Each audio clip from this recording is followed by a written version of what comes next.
ไ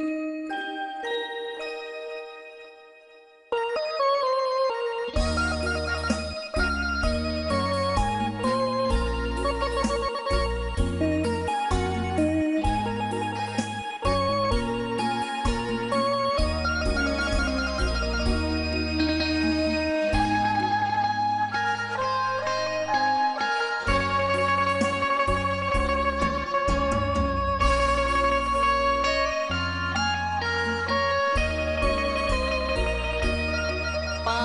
แล้วน้องไปอเมริกาให้หนุ่มดอนลาเขามาขอน้องแต่งหากที่ไปฟังคือคนรวยมาแสดงฐานะคู่แข่งดีบ่ธรรมดาหนุ่มดอนลาเขามาแซงคิวหัวใจให้หนุ่มห่างไกลแค่ผ่านด้วยน้ำตาคำปากเจ้าหวานหวานที่เท่าฟ้าเห็นเงินดอนลาเจ้ากลับมาเบียดใจเสียงบินทะยานขึ้นสู่ท้องฟ้าอ้ายยืนอิงฟ้าที่เดินดินวางใจสายตาสอดส่องลอยตามบินดินไปบินหลับหายอ้ายเหมือนตายทั้งเป็นไปแล้วน้องไปอเมริกาเพียงคำอำลาคำหนึ่งบอกพี่เนื้อเย็น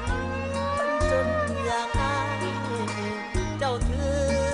เป็นเพียงของเล่นไว้พรเนื้อเย็นขอให้ไปดีใส่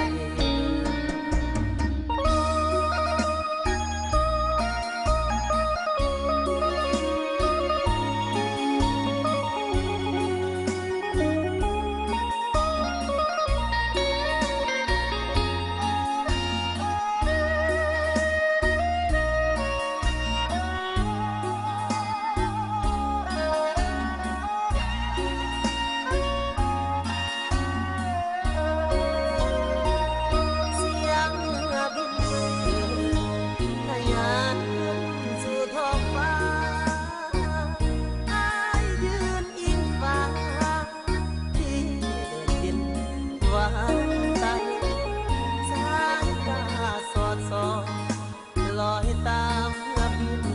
ดินไปบินหลับหายอ้ายเหมือนตายทั้งเป็นไปแล้วน้องไปอเมริกาเพียงคำอำลาคำหนึ่งบอกพี่เนื้อเย็น